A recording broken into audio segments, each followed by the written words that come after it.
Good morning. Check 1, 2. Check 1, 2. Hello, hello.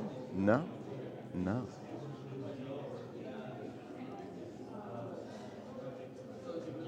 Good morning, everyone.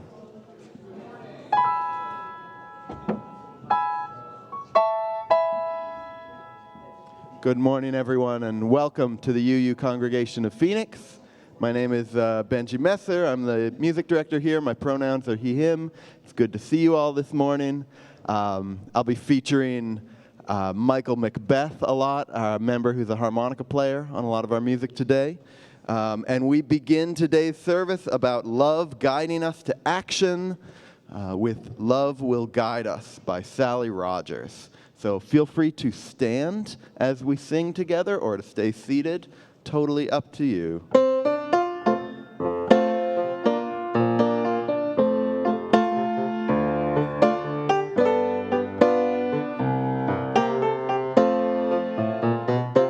Love will guide us, peace has tried us, hope inside us will lead the way on the road from greed to giving. Love will guide us through the hard night. If you cannot sing like angels, if you cannot speak before thousands, you can give from deep within you. You can change the world with your love. Love will guide us. Peace has tried us.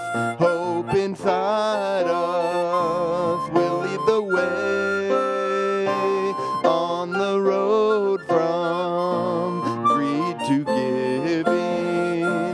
Love will guide us through the hard night. You are like no other being.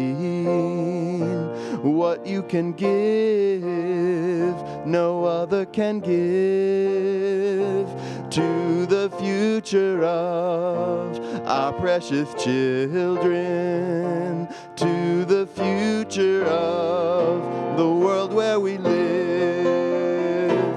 Love will guide us, peace has tried us, hope inside us will lead the way on the road from greed to giving.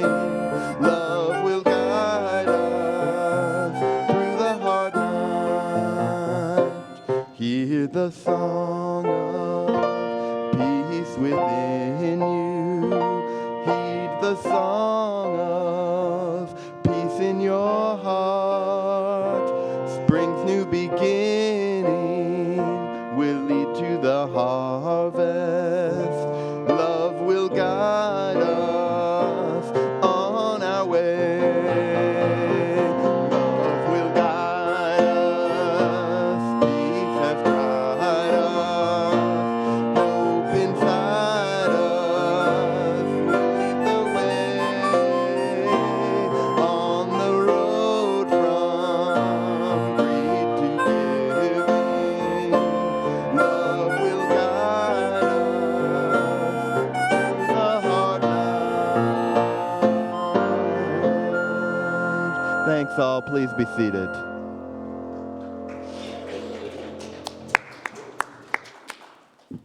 That was awesome, as always. Good morning, everyone. I'm John LaBarbera. My pronouns are he, they, and it's my honor to serve as your worship associate this morning. While our minister, Reverend Christine Dance, is away from the pulpit this week, welcome to the Unitarian Universalist congregation of Phoenix. Please find a place in our sanctuary where your body can be comfortable. We have multiple seating options, a table in the back filled with art supplies, a shelf of sensory tools, and lots of space if you need to stand, stretch, or sway. I like to sway myself. The doors to your right lead to a quiet garden where speakers allow you to hear a worship service while in a space designed for contemplation. Right now, we are intentionally working on inclusion in our sanctuary so that everyone, children, seniors, and adults, can feel welcome in these spaces. A very special welcome to those of you joining us for the first time. The Unitarian Universalist congregation of Phoenix strives to be a spiritual community for our time, focused on diverse theological perspectives, radical inclusion, and knowing that issues of justice and equity shape everything we do. Is there anybody here joining us for the first time? Welcome, welcome. Thank you for coming. A very special welcome to all of you joining us via Zoom, YouTube, and Facebook. Those of us in the room, we turn to wave to our folks online, remembering that we are one congregation, no matter how we are participating today. Hello, everybody. Today, our guest at the pulpit is Janine Gelsinger from UUJAZ. That's Unitarian Universalist Justice, Arizona. UUJAZ is a state action network, which means their role is to support UUs and congregations across our entire state to take action for social change.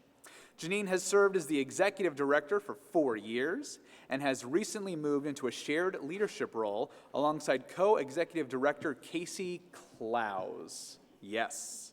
Janine also serves the greater UU movement as co-host of The View, the weekly UU talk show and podcast, as a consultant to the UUA Board of Trustees on Article 2 engagement, as a curriculum writer for Beloved Conversations, the UU Anti-Racism Program, and on the steering team for the Religious Professionals Joint Code of Ethics. I know, right?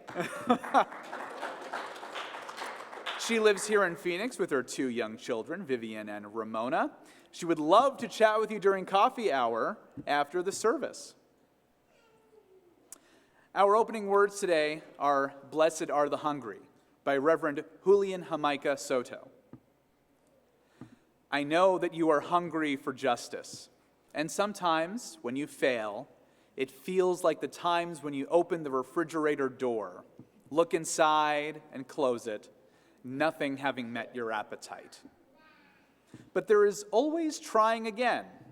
There is the fact that one just act is the beginning, and together we can build another.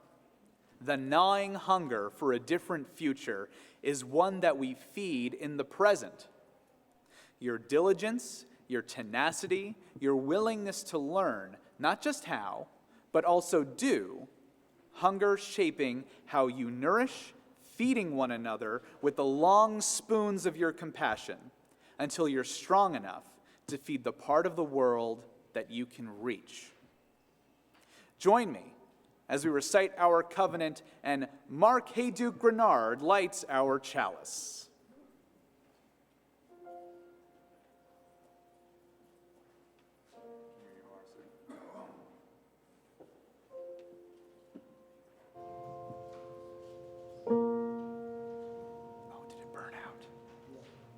One more time, shall we? We may need a new wick one of these days.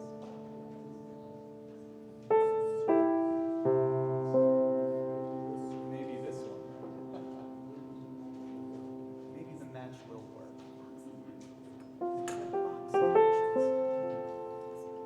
Oh, we can push the wick up. Thank you, Brigida.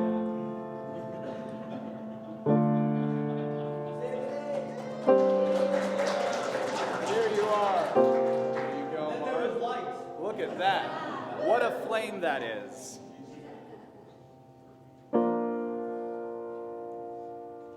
Love is the doctrine of this congregation. The quest for truth is our sacrament, and service is our prayer. To dwell together in peace, to seek knowledge in freedom, to share our strength in fellowship. Thus do we covenant. Everything going on at UUCP can be found at our website, phoenixuu.org, and our weekly newsletter, Compass. Next Saturday, August 19th, UUCP is hosting our teens for a middle and high school extravaganza. 5 p.m. is a coming-of-age interest meeting. All 12 to 14-year-olds, their families, and any community members interested in this amazing program are invited to come help shape this year's great adventure. 6 p.m. is dinner. If you are interested in helping feed the teens and get to eat with them, email Katie. 7 p.m., the OWL 3 and OWL 4 classes, all our youth community care workshops, and wildness. 9 p.m., youth workshop. 10 p.m., probably shenanigans, and at some point, sleep. And 10:30 a.m. Sunday, community worship. Saturday. Interested in chaperoning? Email Katie. Register by clicking Register for Children's Programs on the Children's Ministry webpage at the UUCP website. Or I think there's a QR code somewhere. Our civic engagement team wants you to know that deaths and disease due to the heat crisis in Arizona are the equivalent of a natural disaster, yet no institutions are ready to respond as quickly as they could to a disaster declaration. Please watch the UUCP website for updates on how to help. Would you pass me that paper there? Thank you so much. For our offering, we share the plate each week between UUCP and a different organization each week as a way to reflect our values. Share the plate for the month of August will go to the Maryland School, where UUCP has been a community partner for many years. The school has an active garden program, and this year is expanding into a broader outdoor education program. Teachers will be encouraged and mentored to spend more of their class time outside with their regular lessons and additional activities to connect students to the natural world. Research shows that this kind of program has a significant impact on the general well-being of students and improves their academic performance. Funds contributed by UUCP members and friends will help to supply the outdoor areas with more tables and equipment to support this program. Whatever you can give will be much appreciated by Maryland students. Ushers, please come to the front to collect our offering. Today's offering is an active investment in making love a verb in our local education system. For all that you give to our congregation and to the Maryland School in creating pleasure and joy in our communities, we are so grateful. Go for it. All my love and learning.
Katie is out today, so I'm going to do my best Katie impression. I've got my floral maxi dress on. Would any kiddos, people who are young at heart, Or small folks want to come up and join me on the carpet for together time.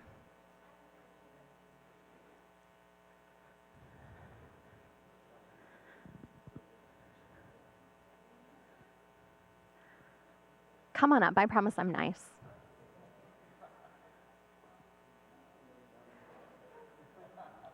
Yeah, lots of young at heart. Oh, here they come.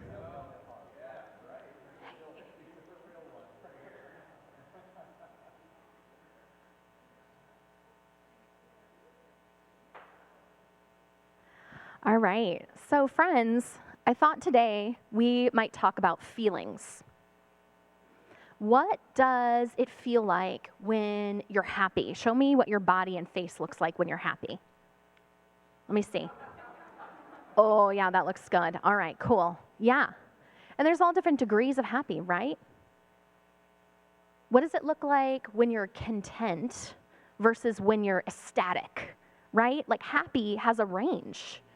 So like show me a content face. Like this is fine. All right, cool. What about ecstatic? Oh, best day ever. Okay, cool. I love it. What about sad? You guys get this one. Oh, sad faces. Okay, this is making me too sad. What about fear? Okay, let's talk about this one. So fear has a range too, right? What does a face look like if you're just like a little wary, a little worried? Show me that face. Like a little bit worried, like, I don't know, who is this lady that's trying to make me make faces? I'm not sure about this. Show me that face. Okay, there we go. What about terrified? Oh, man. Oh, yeah, just want to hide for that one. Me too. Like, get my head under a pillow. Okay, there we go. So I'm going to talk about some other feelings. What does it look like when you feel guilty?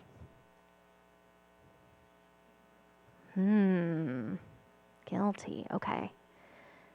And another closely related but not the same feeling might be ashamed. Shame. Ugh. So let's talk about the difference between those two feelings, guilt and shame, right? So this comes from someone who I really, really think is awesome. She is a researcher and a speaker and an author, maybe a modern UU saint, right? We'll go with that. Do you know her name, maybe? She researches shame. Oh, there we go. Someone knows her name. Brene Brown, right? Patron saint of sinners. And Brene Brown talks about the difference between guilt and shame. So shame is a feeling that you feel when you think you're not a good person. Eek. What would it feel like to think that you're not good enough? Yeah, kind of bad. You know what's kind of cool about Unitarian Universalism? We don't believe in shame. Did you know that? Do you know that we have a shame-free religion? Because Universalists said, you know, we think that everyone's in. We think there's no hell. We think salvation is for everyone. And because of that, we don't really believe in bad people. We think that everyone is inherently good. Everyone has inherent worth and dignity. And so shame, thinking that you're a bad person or that you're not good enough, that's a feeling that Universalism has an answer to, right? Because here we say, everyone's in, everyone's good, no one is outside of the circle of love. But let's talk about guilt. What's the difference then between shame, which we say no to in UUism, and guilt?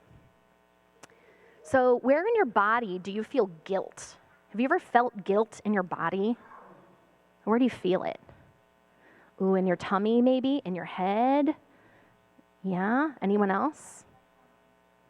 In your conscience. Ooh, I like that one. Yeah, in your gut, right behind your ears. Yeah, guilt? Yeah, you can't sleep. Your mind's racing maybe. So guilt, we can see as a gift sometimes, because guilt is our body's way of telling us that our actions are not in line with our values. Think about that for a minute. So shame is just thinking, I'm a bad person, I'm not good enough. But guilt means, you know, I did something that doesn't fall in line with what I believe. And it feels bad, right? Because that difference between what I believe, what I value, who I say I am, and my actions don't match. And that mismatch, it feels yucky. So what do you think is the way to get rid of guilt? There's only 2 ways. Yeah, so you could change your values. Please don't go changing your values.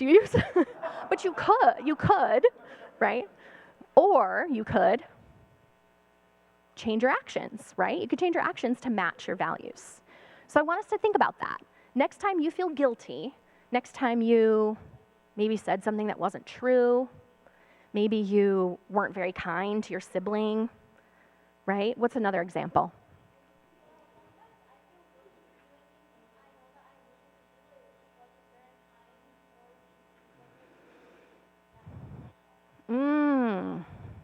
Yeah, so sometimes you experience a guilt when you do something that you know you needed to do, but you didn't think it was very kind. Yeah, and that mismatch between wanting to be kind and what you did feels yucky a little bit. Yeah, I agree. So next time you feel like that, you can say, thank you, body. Thank you for giving me this signal that I did something that wasn't totally in line with what is important to me. And you can use that feeling of guilt to decide what to do next, to change your actions. Sound good? Cool. Well, thanks for hanging out with me for a story today. It was cool talking with you.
I love a good harmonica, don't you? And this guy, one of the best I've ever heard, actually. It is time when we share the joys and sorrows of our community. Being together, it is good to share, to support each other, and to connect. Folks on Zoom, please feel free to enter any joys or sorrows into the chat, putting your name at the beginning. And those of you here in person, the joys and sorrows cards are at the front of the table for next week, if you have something important to share. And I have a few now. I have a sorrow from Chris Fallon. Our dog Ranger passed unexpectedly on Wednesday. He will be missed. Sorry, Chris. We do have a joy from Pete Creelman. A road trip to Oregon. I'll be taking my first and probably only road trip to Salem to see a college alum friend and wife. Return trip to Phoenix and plan to stop at the John Steinbeck Center in Salinas and other points of interest. Looking forward to getting out on the road again. A joy from Jera. Monday was my first day of school. Fantastic, thank you. There's a joy from me and my family. Felix turned 4 on Thursday, and we are celebrating today. Happy birthday, Felix. Let's take a look on Zoom. Scrolling down. A joy from Laurel Hardin. I rejoice that President Biden dedicated the, I wish I could pronounce this, and I apologize if I messed this up royally, Baj Nuavo Ita Kukveni Grand Canyon National Monument last week here in Arizona. It keeps a little under 1 million acres just north of, why does this keep jumping up? Oh boy. Anybody ever used Zoom before? This is crazy. Oh my gosh, okay.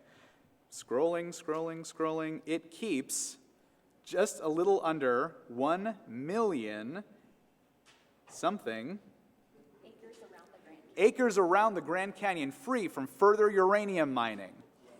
This will help keep the waters that run through the canyon more free from pollution, helping the native peoples who hold those areas sacred and all of us who depend on that water.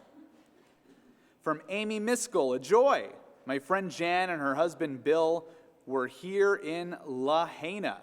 They escaped the fires. They got back to Sun City yesterday.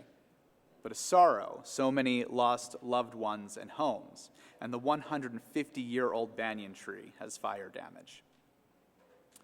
Francis Widget, joy. No longer working high-stress overnight shift. Sorrow, job hunting. Joy, more time with the family and can attend UUCP again. So we hold many joys and sorrows in our hearts at the same time, don't we? I certainly understand that. Thank you all for helping me out there. Let us take a deep breath while we create space for the joys and sorrows in our community and in our hearts and in our heads. And let us hold for just a moment for all of those joys, spoken and unspoken, held in the silent sanctuary of our hearts. We send our love to each other in person and online.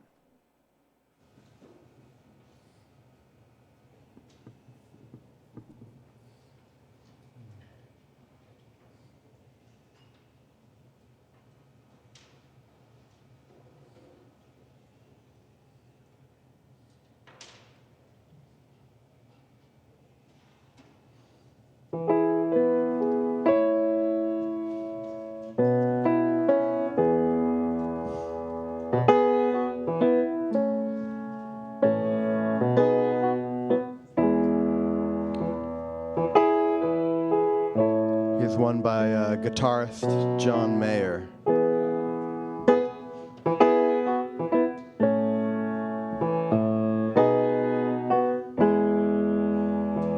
Love is a verb, it ain't a thing, it's not something you own, it's not something you scream. When you show me love, I don't need your words, 'cause love ain't a thing. Love is a verb. Yeah, love ain't a thing. Love is a verb.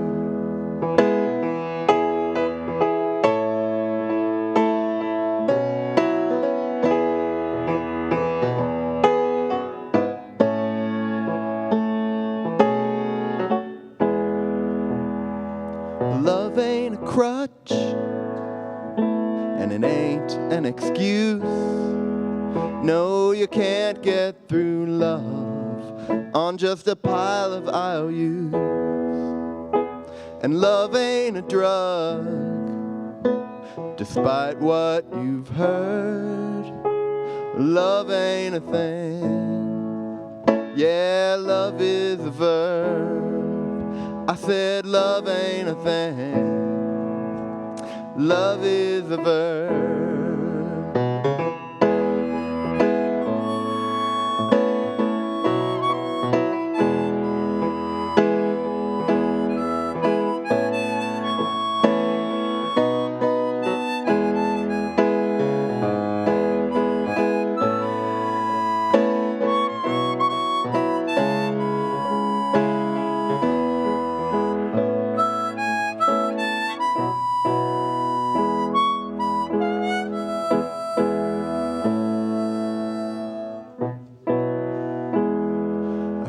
Gotta show me, show me, now show me that love is a verb. Come on and show me, show me, now show me that love is a verb. Love ain't a thing. Love is a verb.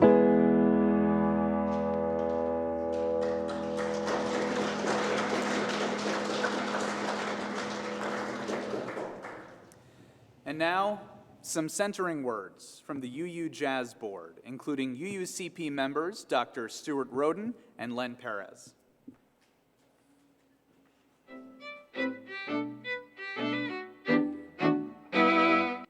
Hi, I'm Reverend Bethany Russell Lowe, and I am minister at the UU Church of Tucson, and I also serve on the UUJAZ board. Hi, I'm Dr. Stuart Roden, UU in Scottsdale, Arizona, author, professor, and I too serve on the UUJAZ board. I'm Ren Manning, a UU in Tucson, Arizona, co-director of Borderlings, facilitating education for migrant justice, and I serve on the UUJAZ board. Hi, I'm the Reverend Anthony Umtuaswat Johnson, minister at the Sedona Unitarian Universalists Fellowship, and I too serve on the UUJAZ board. Len Perez could not be here tonight, but she is a member of the UU Congregation of Phoenix and also serves on the board with us. As the board, we recently created the following value statements to inform and guide our work at the Unitarian Universalist Justice Arizona Network. Learning. We learn by reflecting in community and taking action, as well as individual curiosity, effort, and dedication. The work of UUJAZ is at the growing edges, the gap between where we are as UUs and where we want to be. Courage. We strive to move beyond our comfort zones. We understand that safety isn't always possible or guaranteed, so we work from a place of bravery and encourage risk-taking. Accountability. We strive to build more restorative and transformative practices as part of our justice work. We are intentional in our engagement with unitive cultures when necessary.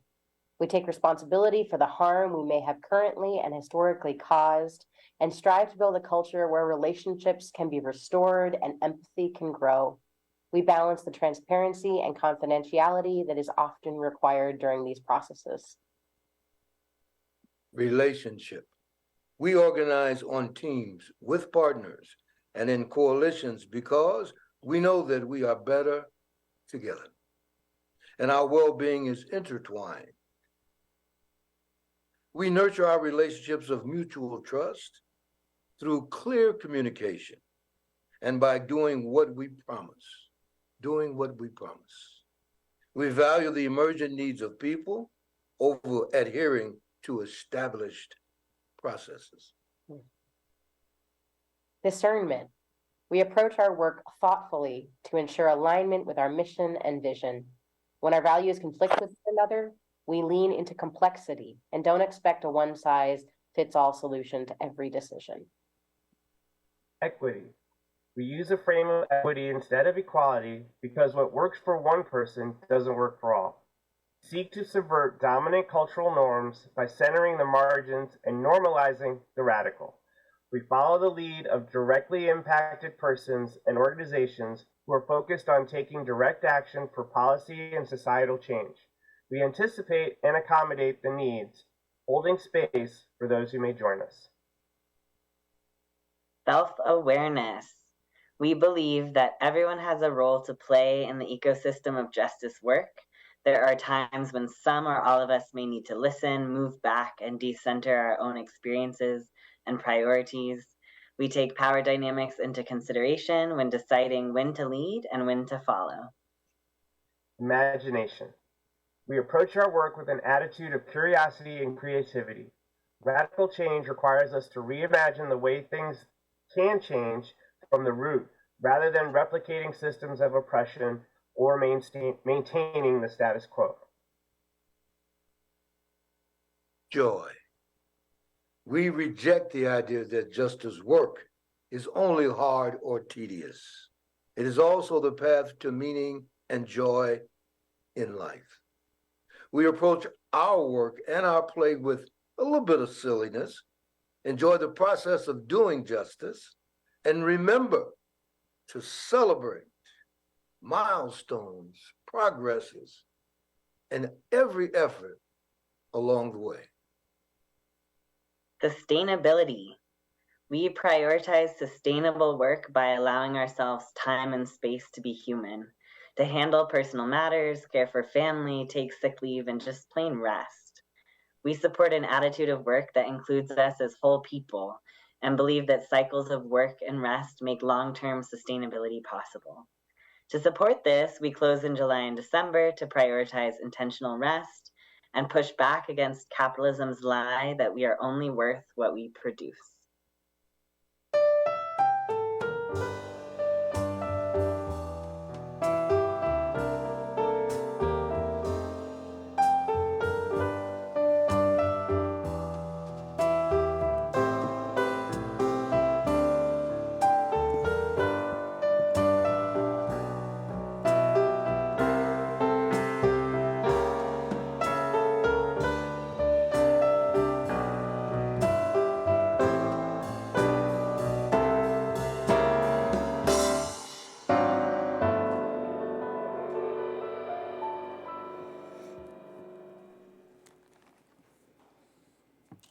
Thanks to our amazing UUJAZ board for spending so much time discerning our organizational values so that as an organization, as a staff, we can be in line with what is valuable to our constituency. Well, hello, Phoenix. It's good to be with you again. Oh, thank you, Jan. She said welcome back. I'm excited to be here today, and I have a story for you about a pilgrimage that I took. Now, I know UUs and pilgrimages, like that seems way too religious for us. Where are we pilgrimaging to? But I heard that you actually have a class happening, right, Jan? This fall about pilgrimage. So, yeah, I'm excited about this. Next Sunday, she says. I know. So my pilgrimage was to Memphis, Tennessee, and I went to the Civil Rights Museum at the Lorraine Motel. It was the site of MLK's assassination, and there's a really amazing museum there at that site now. And as I walked around the museum, I was looking for lessons to take back from the civil rights movement, something that every organizer is wise to study. And looking around this museum, there were several threads of lessons that feel really applicable to today, the time we're in right now. So I pulled out some of those threads for us. The first one I noticed right away at the Civil Rights Museum is that even though it was a really important site specifically to Dr. Martin Luther King Jr., the museum didn't focus on him alone. It did a really incredible job of recognizing movement and all of the people that make up what was a people's movement. And I think this is really significant because sometimes in US dominant culture, we can fall into the trap of looking for a messianic narrative, right? Who's the savior that's going to come down? And maybe in the 60s it was MLK, right? He just came out of nowhere and just snapped his fingers, spoke some beautiful words, and racism was gone, right? Is that how it happened? No, it's not, right? But we can kind of fall into the trap of writing history that way and thinking that that's how it happened. Now, no shade on MLK. He was an incredible speaker. We quote his words over and over today. But MLK was not the movement. The civil rights movement was a people's movement. And in fact, he got drafted in to the civil rights movement because he was such a powerful speaker and minister and leader. But the museum did a really amazing job of lifting up all the voices, right? Because it was actually a really small grassroots movement that popped up in several different places throughout the South that created this entire sea change in the US, right? The museum also lifted up the Student Nonviolent Coordinating Committee and one of my personal heroes, Ella Baker, who did a lot of work behind the scenes organizing, didn't need to be out in the front. It also told the story of Rosa Parks, and I appreciated that it told the real story of Rosa Parks. They had a model of the bus that she was famously on, but sometimes we tell that story and we think, oh, Rosa Parks, one day she just got tired and just sat down on the front of the bus, spur of the moment. She was tired and said she wasn't gonna move. That's not how it happened at all, right? Rosa Parks trained for weeks at the Highlander Center, and it was an organized movement to challenge the desegregation law on buses. She was an organizer, and she was the one who risked arrest, but there were dozens of people behind her making sure that there was jail support happening for when she got arrested. And in fact, Claudette Colvin had tried it 6 months earlier as part of the same organizing campaign, but because she was arrested for something other than the desegregation law, they couldn't use her action to challenge the law. And so when we think about these heroes of the civil rights movement, Martin Luther King Jr., Rosa Parks, it's wise of us to remember that it was really everyday people like us that made this movement. Everyday people sitting in at lunch counters, boycotting the buses, even to get to work, participating in freedom rides, Mississippi Freedom Summer. That's what made up the civil rights movement. And it's important for us to remember that today because sometimes, I don't know if you do this, but I do this, sometimes it would be nice to just wait for a hero to come in and take care of it for us. I promised I wouldn't do a sermon about the Barbie movie, but I'm gonna make one Barbie movie reference. If anyone has seen the Barbie movie, you know that at one point Barbie wanted to give up too, right? She was like, ugh, she laid down face first in the artificial grass and said, I just wish a smarter Barbie would come in and solve this for us. Does anyone ever feel like that sometimes? We could use an MLK to come in and wave his magical words and fix the problems that we have today. But it's just us, and it's always just been us. And so at UUJAZ, we really center providing opportunities for everyone to be involved, because not all of us can speak like MLK, I certainly can't. But some of us can start a fundraiser, like Sam Kirkland did yesterday for his birthday.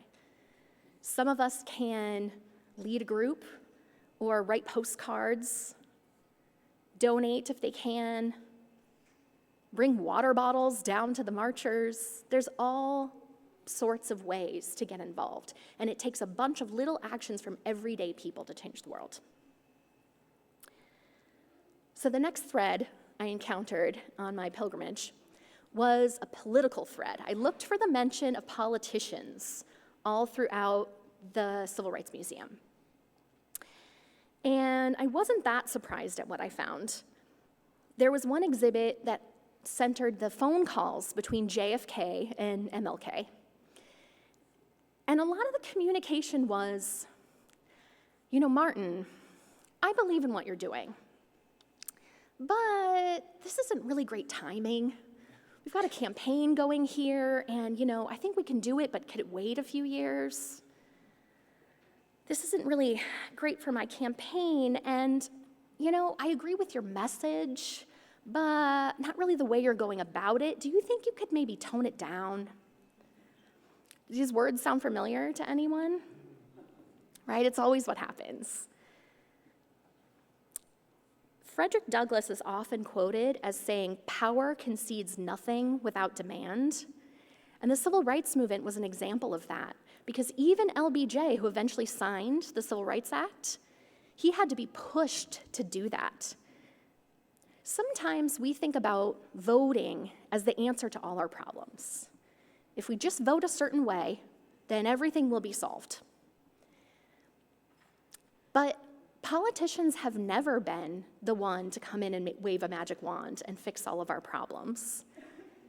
They do what the people who elect them or the people who fund their campaigns want them to do.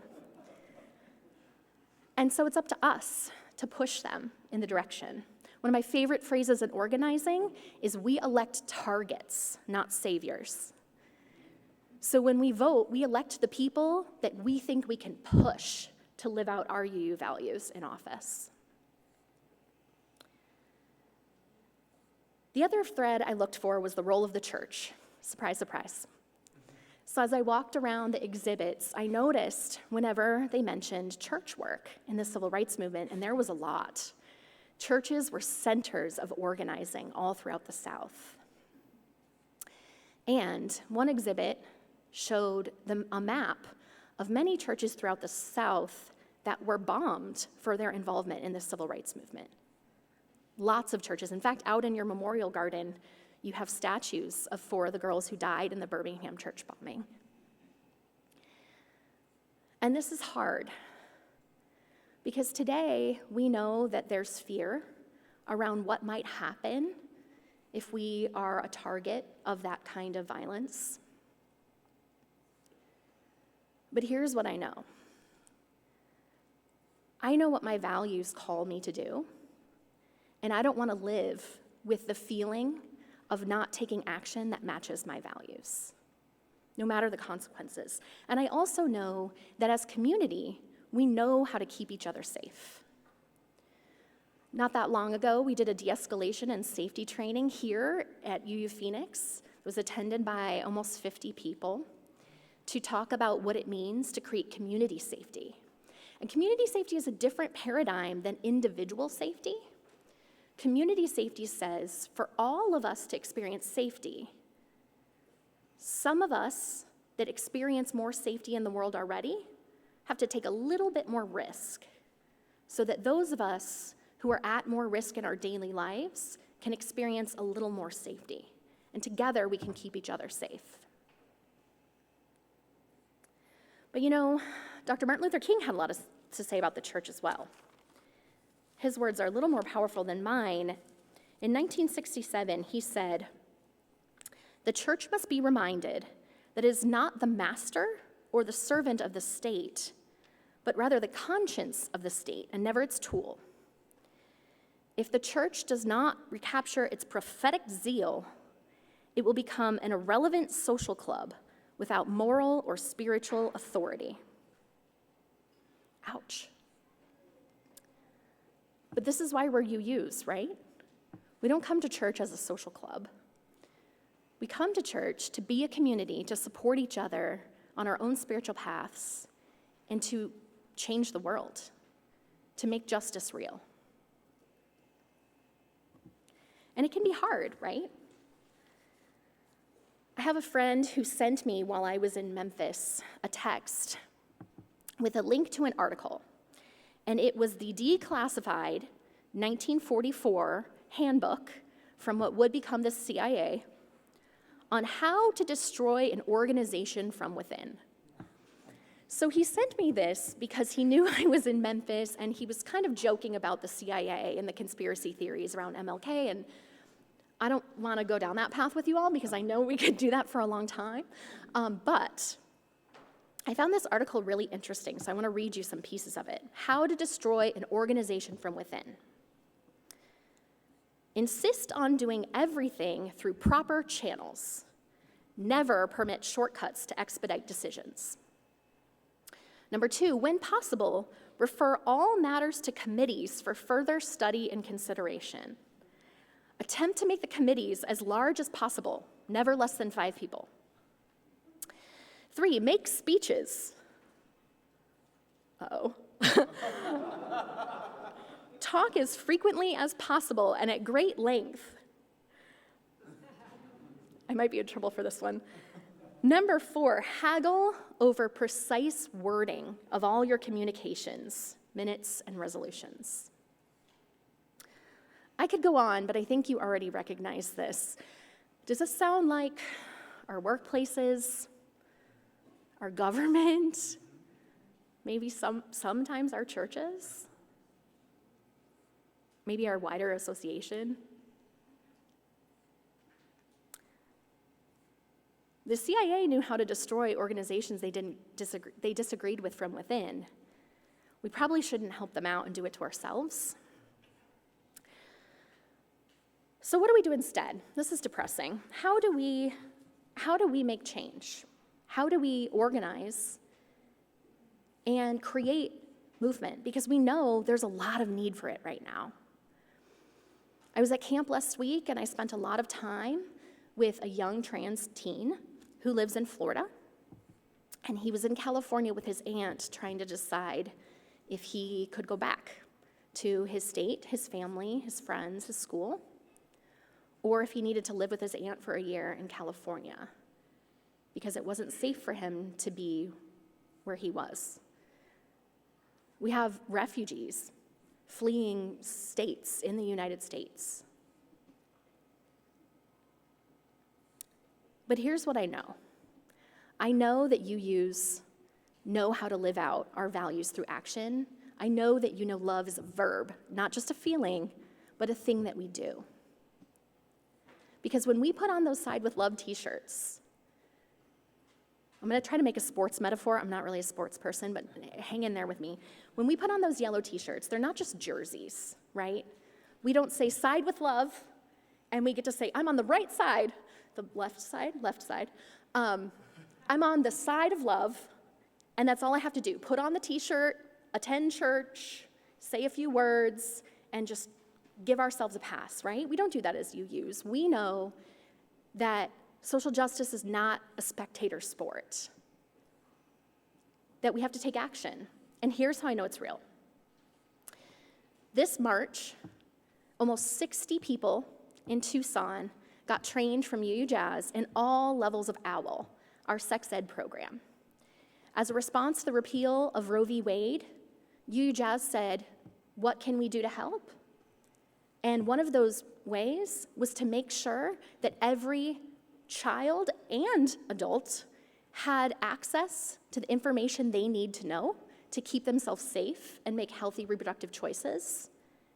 And if our state won't let kids have sex ed in school, then we'll do it in our churches. And 60 of you came to Tucson and got certified, and that means all churches in the state of Arizona, all UU churches in the state of Arizona are offering OWL this year.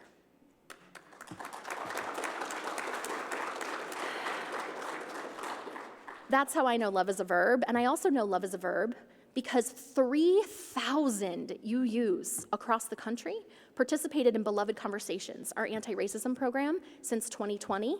And in fact, there's a Beloved Conversations pod here that is still meeting 3 years later because it was so valuable for them to continue their anti-racism work. Good job, ladies. I know love is a verb because so many of you volunteer over at the IRC's Welcome Center that every time I'm there in my consultancy job, reorganizing their volunteer program, I run into a UU every single time. You're there every day, every week, supporting refugees, making sure they have a meal and a set of clothes and a plane ticket to where they're going to end up next. I know you're living out your values, and I see that when I see you there. I know that love is a verb. Love is a verb because in this congregation and in many other across the country in 2022, you participated in UU the Vote. And Jenny and John and a lot of you participated in making your congregation here a good trouble congregation, which means that you did things you'd never done before, knocked on people's doors, phone banked, sent postcards, became poll watchers, You did so much, in fact, that you were recognized by the UUA as a good trouble congregation when only 24 across the country achieved that status, and 4 of them were in the state of Arizona. That's how yes. Yes. That's how I know love is a verb. I know love is a verb because of the safety and de-escalation trainings we did when people were scared about what might happen if there was a violent critical incident in one of our churches. 50 of you came and said, you know, I'm kind of scared, but I'd rather learn and be prepared so I can keep each other safe. That's how I know love is a verb. I know love is a verb because when Washington School Board decided to say, we are going to cancel our contract with a Christian university that had hateful rhetoric in their student pledges, and we don't want any student teachers coming from an organization who say queer people like myself are an abomination, and they cannot be around our students. It is not safe. And the Washington School Board made that decision, and the next meeting, when there were protests, Brigida and myself and a bunch of us showed up. On her very first day in Arizona, in fact, Brigida showed up to that school board meeting and made sure that they also heard from religious leaders who said, you did the right thing according to our religious values. That's how I know love is a verb. You keep showing up. Yes. I know love is a verb because for the last 5 years, we've been on an LGBTQ statewide coalition. And even before we had the current governor, for 5 years, every single anti-trans bill that came to the state legislature, we beat down. It wasn't supposed to be able to happen in Arizona, but our coalition was so strong that we made sure that none of that passed. And this year, we've got to sit back and watch the governor veto every single one because of a lot of your work. That's how I know love is a verb. I know love is a verb, yes. Yes, I know that love is a verb because coming up, we have an opportunity from our Reproductive Justice Coalition to pass a petition to put abortion on the ballot in 2024. And I know, it hasn't even started yet, but I know how many of you are gonna pick up a clipboard, learn how to get signatures, and make sure that that gets on the ballot this year. Yes, so many of you. I know that love is a verb because I've seen you do it before. With Healthcare Rising, one of our partners on the last ballot, that ballot initiative, that was not proposed by any politician. That was a people's initiative. And do you know that when that passed, Healthcare Rising, 74% margin, higher than any other statewide race on the ballot? And you all did that. You use with clipboards, walking around, getting signatures, making sure that the people's voice is heard. I know that love is a verb because you all show me every day through all the work you do connected to UUJAZ and our partners. Love is a verb you use. Say it with me. Love is a verb. Love is a verb. One more time. Love is a verb. Yes. Keep going. Love is Thank a verb. You. Yes. Thank you.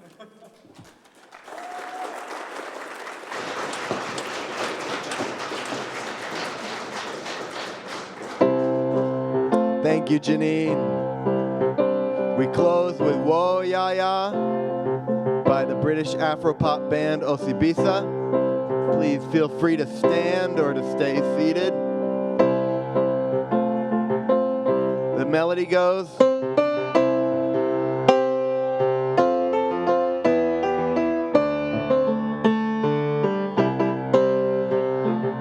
Let's get lyrics up there, come on. We are going, heaven knows where we are going, but we know within,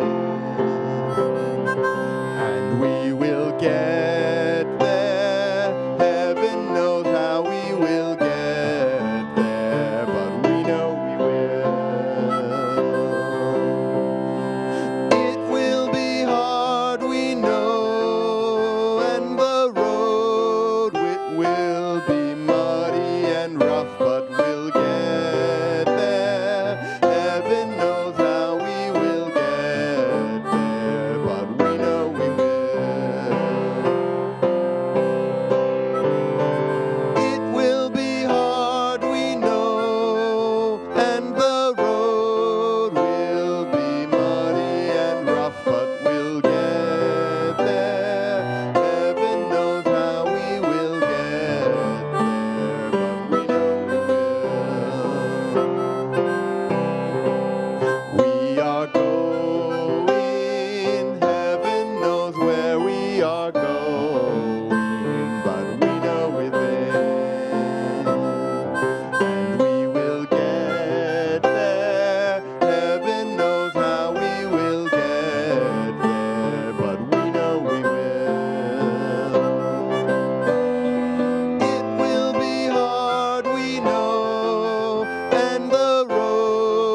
In a moment, we will have coffee hour to greet one another, both in person and online.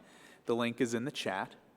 Please take a moment while we are still in the sanctuary to introduce yourself to new faces, say hello to old friends, and check in with your community members. The Children's Ministry Craft Party plan for after service has been canceled, but adult activities will begin at noon in order to give people a chance to get something delicious at coffee hour.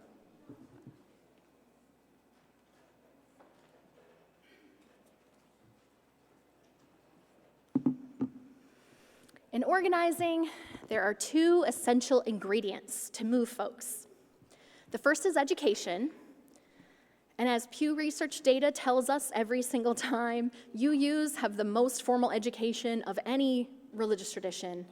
I don't think you all need more education. The other ingredient is agitation. Hopefully today we've provided enough agitation to stir you to do one different thing than you've done before, to dig just a little deeper than you currently are.